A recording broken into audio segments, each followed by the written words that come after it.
ఇప్పుడు నేను చెప్పే మిషనరీ స్టోరీలో ఒక చిన్న పాప ఉంది మీలాగే. ఆమె పేరు ఎలినార్ యంగ్. చెప్పండి, పేరు చెప్పండి. Elinor young. Running on broken legs. కానీ పైన ఏముంది?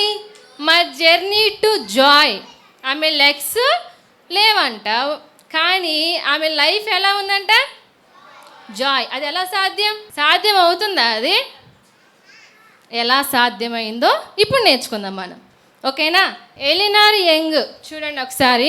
ఆమె చిన్నతనం నుంచి మీరందరూ ఎలా వచ్చారో సండే స్కూల్కి అలాగే వెళ్తుంది. వాళ్ళ పేరెంట్స్ ప్రేయర్లోనే పెంచారు. ఫస్ట్ పుట్టినప్పుడు బాగానే ఉంది. తను 5 years వచ్చేసరికి తనకి పోలియో అనే డిసీజ్ వచ్చింది. ఆ డిసీజ్ ఫీవర్ వచ్చింది. తనకి ఫీవర్ వచ్చి తను బెడ్ మీద అలా పడుకొని ఉంది. పడుకొని ఉన్నప్పుడు తను లేవలేకపోతుంది. పైకి డాడీ డాడీ అని కేకలేస్తుంది. కనిపిస్తుందా? ఆమె బెడ్ మీద పడుకొని ఉంది. డాడీ డాడీ నేను లేలేకపోతున్నాను అంటుంది. వాళ్ళ డాడీ వచ్చి లేపినా కానీ వాళ్ళ డాడీ లేపితేనే లేచింది, కానీ ఆమె మూమెంట్ ఏమీ లేదు. ఆమె బాడీ పార్ట్స్ అన్నీ కూడా ఏమైపోయినాయి? పనిచేట్లా ఆగిపోయినాయి. చేతులు ఉన్నాయి, కాళ్ళు ఉన్నాయి, అన్ని పార్ట్స్ ఉన్నాయి, కానీ అవి కదలటల్లా. అలాంటి వ్యక్తులను చూసారా మీరు ఎప్పుడైనా? చూసారా? అలాంటి వ్యక్తిని చూసినప్పుడు వాళ్ళకి ఎవరైనా హెల్ప్ చేస్తారా? వాళ్ళు చేసుకుంటారా? ఎలినార్కి అలా ఫీవర్ వచ్చినప్పుడు తనకి ఏమైపోయింది? బాడీ పార్ట్స్ అన్నీ కూడా ఆగిపోయినాయి, పనిచేయట్లా. కానీ తనకు ఒక పిలుపు ఉంది. ఆ పిలుపు ఏంటంటే, ఎలినార్ నువ్వు దేవుని పరిచర్య చేయాలి. ఎక్కడికి వెళ్ళి? వేరే దేశాలకు వెళ్ళి చేయాలి. ఆమె ఎక్కడ పుట్టింది? అమెరికా అనే దేశంలో పుట్టింది. అదే గొప్ప దేశం కదా, ఇక్కడ చేస్తే సరిపోతుంది కదా అనుకోవచ్చు కదా. కానీ ఆమె మాత్రం యేసయ్య నాకు చెప్పాడు కాబట్టి నేను ఖచ్చితంగా వెళ్తా. కానీ ఆమె వెళ్ళగలుగుతుందా? వెళ్ళలేదు. కానీ ఆమె నమ్మింది, దేవుడు నాకు ఖచ్చితంగా సహాయం చేస్తాడని. ఇప్పుడు మనం మిషనరీగా వెళ్ళాలంటే బైబిల్ ట్రైనింగ్ చేయాలి కదా, అవును కదా. సో బైబిల్ ట్రైనింగ్ చేయాలంటే ముందు ఒకటి జరిగింది. ఆమె అనుకుంటుంది, నేను నడవలేను కదా, నేను వెళ్ళలేను కదా, మరి నేను చెప్తే వింటారా అందరూ అని అనుకుంటూ ఉంటే ఒకరోజు ఒక చర్చిలో ప్రేయర్ అయితే అక్కడే వెళ్ళింది. అక్కడికి ఒక మిషనరీ వచ్చారు. ఆయన ఎలా ఉన్నాడు? పొట్టిగా ఉన్నాడు. ఎలా ఉన్నాడు? లావుగా ఉన్నాడు, నల్లగా ఉన్నాడు, తల మీద అసలు ఏమీ లేదు, స్మూత్గా ఉంది. బాల్ వేసినా కానీ వెళ్ళిపోతుంది అనమాట. ఏమవుతుంది? అలాంటి వ్యక్తి ఇక్కడ నుంచున్నారే అనుకుందాం, మీరు వింటారా? చెప్పండి. అక్కో అన్న జుట్టు ఏది అంటారు కొంతమంది. ఆయన ఈయన అంతలా ఉన్నాడు అంటారు. చెప్పేది వింటామా? వినం. కానీ ఆయన చెప్పాడు, నేను ఇలా ఉన్నా నా దేవుడు నాకు సహాయం చేశాడు, అందుకే నేను అందరి దగ్గరికి వచ్చి దేవుని మాటలు చెప్తున్నానని చెప్పినప్పుడు ఎలినార్కి అనిపించింది, అరే ఆయనే చెప్తున్నప్పుడు నేనెందుకు చెప్పకూడదు అని అప్పుడు నిర్ణయం తీసుకుంది ఆవిడ. బైబిల్ ట్రైనింగ్కి వెళ్ళి బైబిల్ ట్రైనింగ్ పూర్తి చేసేసింది. బైబిల్ ట్రైనింగ్ చేసినప్పుడు సర్టిఫికేట్ ఇస్తారు కదా, అలా ఇస్తున్నారు చూడండి. దానికి ఆమె ఏం చేస్తుందంటే, బైబిల్ ట్రైనింగ్ అయిపోయింది, అక్కడ వాళ్ళందరూ ఎక్కడో దగ్గర పంపించాలి కదా. ఇప్పుడు మేము టీచర్ ట్రైనింగ్ చేసాము, ఏదో స్కూల్లో చెప్పాలి కదా.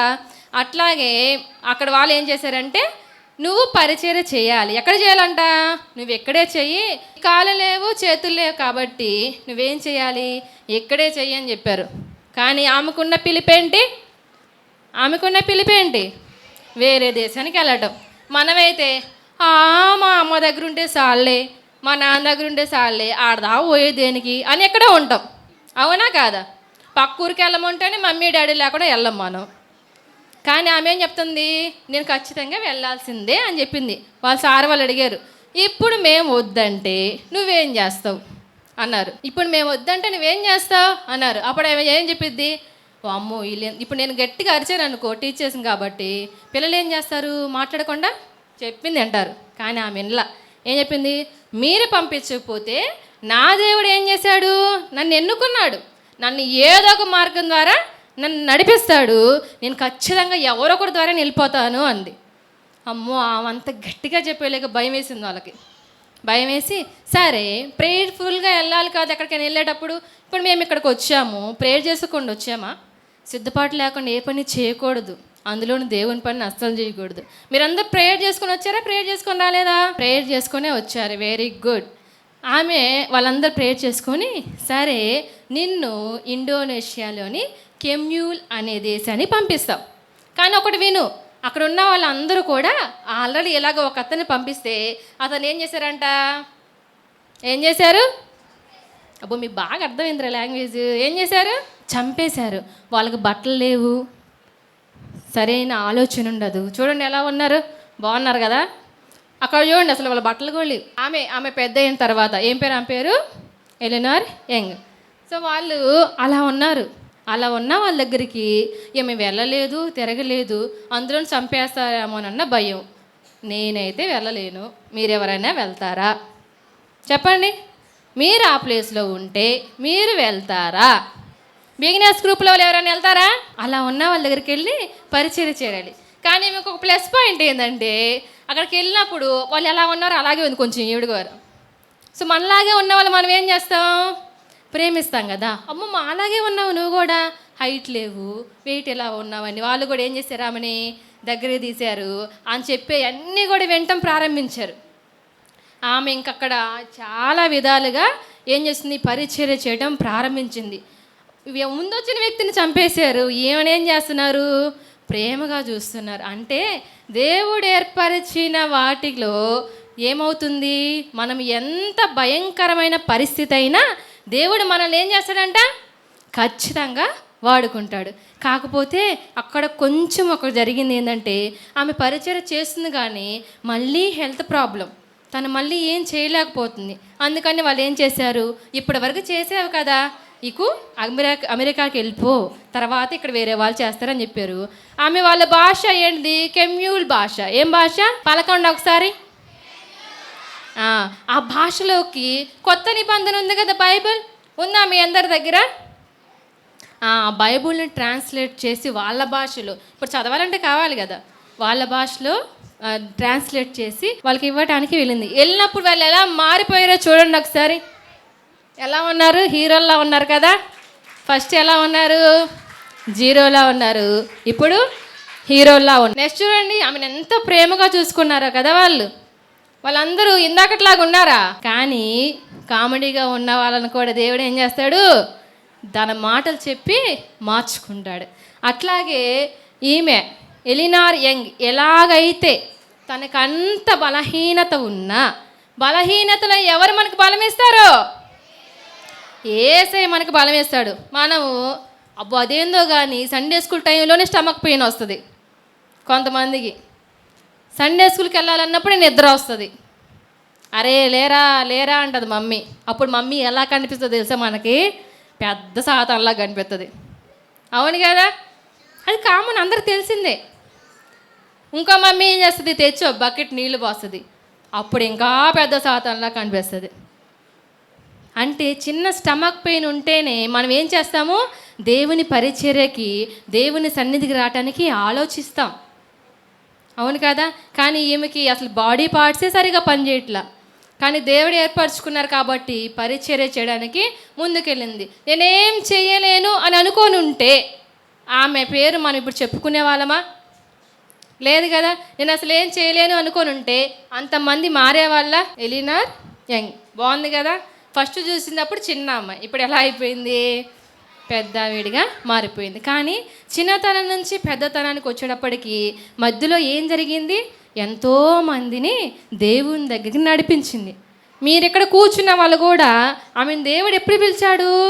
5 years ఉన్నప్పుడే, 12 years ఉన్నప్పుడే దేవుడు నన్ను పిలుస్తున్నాడు అని నమ్మారు. మాటకు అంగీకరించి వెళ్ళిపోయింది. మీకు పాటలు పాడటం వచ్చు, యాక్షన్ చేయటం వచ్చు, వాక్యం చదవటం వచ్చు, కానీ ఇక్కడికి వచ్చి ఏం చేయరు. అంటే ఏం చేయాలి మనం? దేవుడు ఇచ్చిన ఆశీర్వాదాలని వాడుకోవాలా, తీసి పక్కన పెట్టేసేయాలా? వాడుకోవాలి. అక్క నాకు ఈ చర్చిలో అవకాశం లేదక్క అనుకుంటాం, కానీ దేవుడు ఏదో ఒక రోజు ఖచ్చితంగా మీకు అవకాశం ఇస్తాడు. ఇచ్చినప్పుడు మీరేం చేయాలి? దాన్ని యూజ్ చేసుకోవాలి.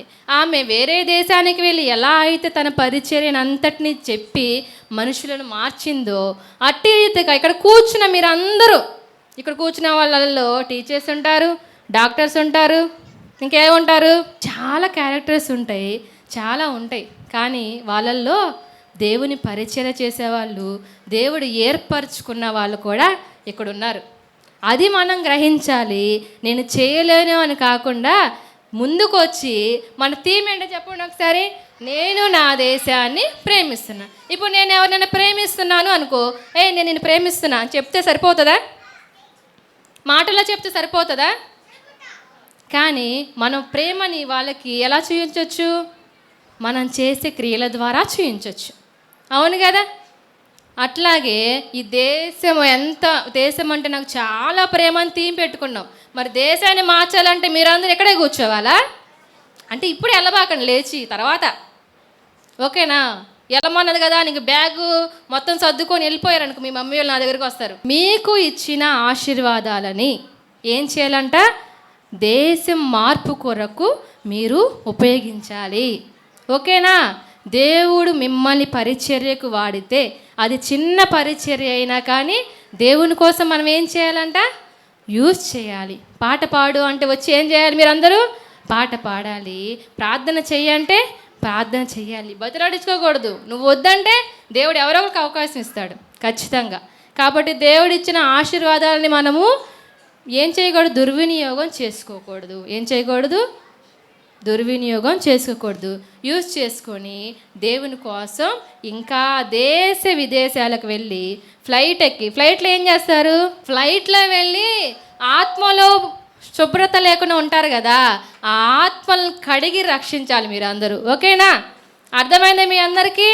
మీరిప్పుడు చేయలేకపోయినా మీరు ఎదిగే కొంది దేవుడు ఏం చేస్తాడు? మీ అందరికీ మంచి ఆలోచనలు, మంచి తలంపులు ఇస్తారు. యవ్వన ప్రాయంలోకి వచ్చారు సీనియర్స్, మీరు రాంగ్ రూట్లో వెళ్ళడానికి ఎన్నో ఉంటాయి. కానీ దేవుడు మీ పట్ల ఏ ప్రణాళిక కలిగి ఉన్నాడో దాన్ని గ్రహించాలి. ఎలినార్ యంగ్ గ్రహించిందా లేదా? దేవుడు నన్ను పిలుస్తున్నాడని గ్రహించింది. ఆ గ్రహింపు 2 వాయిస్లు వినిపిస్తాయి. బ్యాడ్ వాయిస్ వినిపిస్తుంది, గుడ్ వాయిస్ వినిపిస్తుంది. ఓకేనా? ఇప్పుడు మీరు ఇక్కడ కూర్చున్నారు, పక్కన ఏమైనా మూవీ సాంగ్స్ పెట్టారు, ఏది వినిపిస్తుంది మీకు? నిజం మాట్లాడదాం, ఏమి వినిపిస్తుంది? Movie songs. అంటే బ్యాడ్ గుడ్ 2 ఉన్నాయి. కానీ మీరు విని గ్రహించి మనసులో పెట్టుకొని దాన్ని పాటించే విధానాన్ని బట్టి ఉంటుంది. అర్థమైందా? వ్యర్థమైందా? సో మీరు అందరూ కూడా ఎవరిలా ఉండాలి? ఎలినార్ యంగ్ లాగా గొప్ప గొప్ప మిషనరీలుగా ఉండి మన దేశాన్ని ఏం చేయాలంట? ముందు మన దేశాన్ని మనము మార్చుకోవాలి. అట్లా మీరు అందరూ ఉంటారా? సరే మనం ప్రేయర్ చేద్దాం. మరి యేసయ్యకి చెప్దాం. మోకరించండి.